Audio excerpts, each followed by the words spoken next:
Hey everybody, this is David at Barnyard Bees, and today what I'm going to look at, now this is not a subject I usually talk about, and some people has requested that I talk about honey production. Well, the reason I don't talk about it is because it's not what we specialize in at Barnyard Bees. We're more into the production of honeybees and propagation of honeybees. But yes, we do have honey hives. But it goes so much more in depth and a lot more detail into honey than in bee production and propagation of bees than it does honey production. Honey production is, and there's probably people that does a lot of honey, a lot more than we do, that would be more knowledgeable than we are. We don't specialize in a lot of honey, but basically honey production is just staying one step ahead of your colony. That's basically it. There's not a whole lot of, as long as you have a good laying queen that's laying a lot of brood, and her production is up high, and she's producing a lot of bees. Therefore, a lot of bees will make a lot of honey. And then, if that case is taken care of, then you just got to keep one step ahead of your bees and to make sure that you're not letting them swarm. It's basically about it as far as honey production goes. That's why you don't see a whole lot of videos on just honey production, because that's basically it, is just staying one step ahead of them. And we'll pop off one of the tops here. I don't have a smoker, nothing, so let's hope they're nice today. I can feel it's... Now, one thing is, I don't use intercovers, I don't use supers. Or I don't use intercovers, I don't use queen excluders. As you can see right here, they are building this colony right here is going to town on the honey. Two mediums, and this one right here without a smoker, I can't tell, but there's a lot of bees on there. It's about full, I would guess. Blow on them a little bit and get them moved. I can see where it's drawed down there, so we are in dire need of adding a super to this. If not, this colony could easily swarm on us. So, getting back to the queen excluder, me personally, now, if you believe in using a queen excluder, that's fine. To me, the reason I don't use them is I believe it slows the bees down. They have to squeeze through that queen excluder every time if they have just a bottom only entrance to get to the honey production. It does shorten their life because it does wear their wings out. And in my opinion, it limits that queen to this box, unless you put the queen excluder, of course, here. So I believe in just letting the queen go. Now, you will have some frames that do have honey, 100% honey. Remember, you're outside in your brood chamber. This is usually how the pattern goes, from here to here, like this. As the height goes up, she will lay less and less. And from the outside will be more honey, just like here. If you would pull this frame and this frame, and this frame and this frame, guaranteed it'd be almost 100% solid honey. As you got up here, it would go more inward. You'd have frame of honey, honey, honey, honey, and maybe a little bit of brood, and then honey on outside. And as it gets higher and higher, it's going to be less and less brood and more honey. So we believe in just letting everything go more natural. We don't mess with queen excluders, and we let her lay where she wants to lay. In my opinion, that gives her more bee production. There's a lot of bees in these hives right here. They are absolutely packed out. I just had added a super. Now, this one right here is not so much. Here's an example. Okay, it's not like what I thought on this one. See how it's bare. As soon as I opened it up, I could tell. They do not need a super. They are more than fine. And that may have been the one I just had added last week. This one is for sure. I just had added this about a week ago. Let's see how it looks now. It probably looks about the same condition. Okay, yeah, they're just now starting to venture up a little bit. So I can see down lower to the next super that they did about have it filled out. So they got plenty of room.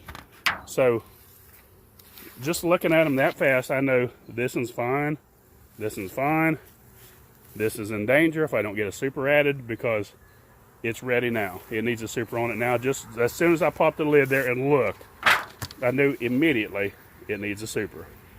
Just by looking at the number of bees and how far this is an 8, 7, 8. It's an 8 frame. It actually has 9 frames in it, tight. And I honestly should only be 8 in there. There is 9. Because with honey production, it's better to let them bulge. And so this one right here, it needs a super immediately, so I'm going to go ahead and add a super to it. These two here are fine. You know, it varies. These are all the same age. Honestly, these right here, these are not overwintered Nucs. What I did with these, I installed 3 3-pound packages in each single one, in each single deep, on these 3 right here. I do a lot of experimenting here. This is not our honey yard. I do a lot of playing around, a lot of experiments here, and sometimes I'll do crazy stuff. I mean, that's not crazy. It's just, if you want to get honey really fast the first year and keep a lot for yourself, install more packages into your hive. That's what I did here. I installed 3 packages here, 3 here, 3 here, and kind of ignore the mess over here. We had a windstorm that blew everything down, so I got stuff and land all over the ground everywhere. This right here, I just had added this super. Okay, now this one here, the spacing got messed up just a little bit on that frame right there, I can see. A lot of bees here too as well. There is just 8 frames here, but what those bees will do, they will bulge that more on those frames that are spaced out a little bit more. It's a lot easier when you go to cut it with your knife and extract it. You'll get a lot of bulge in honey, which makes it very handy for the extractor. This in particular right here, we use a lot of starter strips. What we plan on doing is doing a lot of cut comb with these 4 main hives right here. So these are mostly just for cut comb.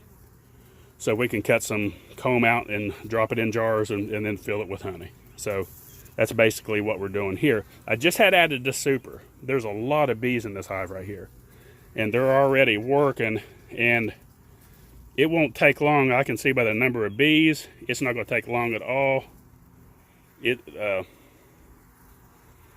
They are going to need another super fast. So just looking at those 4 colonies right there, there is a lot of bees. 2 of them is fine. The other 2 need supers pretty soon. This one right here that we just looked at, they'll probably be good for the rest of the week, and then I'll have there.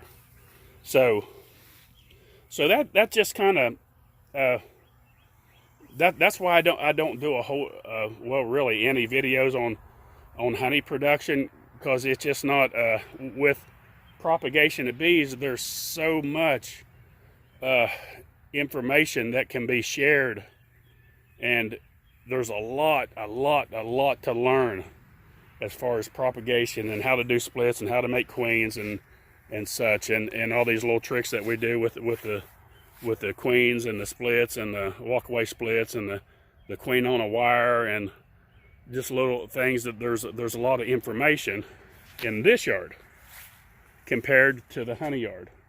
So there's just not, that's why if people wonder why I don't talk about, because there's really, in my opinion, because I'm not a honey person, because I enjoy producing more and more bees. That's my thing. That's what I do. But I thought because some people was asking about, you know, explain a little bit about the honey production, and to me that's about it. Is always staying one step ahead of them. Don't let them swarm. Keep adequate room for them, because once they're crowded, and if those bees start backfilling that queen as those bees hatch, and if they start backfilling honey and she don't have a place to lay, they will be induced to swarm. They'll start off putting out a lot of drone. You'll go through the hive, you'll see a lot of drone cells. That's first indication of swarm. And then the next thing you know, you start seeing swarm cells. So that's the thing about bees. Stay one step ahead of them. Just like when we had these swarms this year, it was because we wasn't one step ahead of them. We was too busy doing something else, and busy with the bee store and such, and they got away from us and they swarmed. That's just how it goes. You got to stay on top of your bees. But anyway, this Saturday, May 18th, we are having our coffee bee chat. That's one of the big things I want to talk about in this video, after talking about the honey, is if anyone is in the area or would like to come visit Barnyard Bee Store, we're having our, for those that doesn't know, we're having a coffee bee chat, and I'll put the address, 215 East Market Street, Chatsworth, Georgia. And it's at our store, and we have free coffee, donuts. We will have at least 4, 5, or 6 experienced beekeepers in the store, well experienced, with a lot of experience, that's been doing it for years. Me, Jimmy, Gary Beavers, Bill Smitherland, our beekeeping buddy and CPA, and a couple others. And what we do is we have new beekeepers come in, or even advanced beekeepers, anyone that wants to show up and talk. And we just chit chat about bees for 4 hours, from 10 o'clock till 2 o'clock, till the store closes at 2. And it's fun. We have a good time. We get fat on donuts and and coffee, and it's impossible to make a good video that you can actually make anything of, because it's so noisy in there and you got so many conversations going on at once. But I may record just a little bit of it just to show people. The bee yard is a little bit of a mess. I finally got a little bit of it cleaned up. We've been pulling a lot of Nucs out and installing a few packages that we hadn't sold, that was getting old. So that's what I constantly do, is anything left goes right back in the bee yard before they get too old and die. And we do this every week. So we will have packages in the store. If we're not sold out, I'm pretty sure we will have some. So if anyone interested in some Barnyard Bees packages, we are about out for the year. We have 1, maybe 2 more package days, and that's it. By the end of this month, we're done, and then we'll do nothing but queens. We have tons of queens now. So anyone needing queens, barnyardbees.com. We have a lot of them now. We struggled at the beginning because we had a very, very slow start, because we used so many queens in our yard, and we just didn't have any extra to sell. But now we have a lot. We finally got caught up, and we got a lot. We had one order. We was sending 100 queens to a customer in California this week. In one order, 100 queens. So if I could think of his name, I'd mention it to him and give him a shout out, but I can't think of his name right now. But I do appreciate it if you do watch our videos, and I thank you so much. Maybe you'll comment and on the video, but I do appreciate that. That's a lot of queens going to one spot, and that's a 3,000-mile trip, but they will make it there fine and they will do good, and I promise you he'll be 100% satisfied with Barnyard Bee queens. But that's about it. I want to go ahead and wrap this up. Don't forget about our coffee bee chat. If you're in the area, we've had people drive 10 hours to come to our bee chats from Missouri and Minnesota. Last year, a lot of people from Alabama show up. If any way possible, come to it one time and see what you think. And I think you'll be impressed, and you enjoy the company. And don't forget, we'll have packages till the end of the month, and that's it. So if you want any Barnyard Bee packages, get them now, or we won't have any again till next year, except for queens. We'll have queens all the way through fall now, so we're caught up and doing good on those. So that's about it. We have cats. Does anybody need any cats? Barnyard Bee cats. They are everywhere. That's about it. Don't forget, click on the little bell, like and subscribe. Thanks for watching Barnyard Bees.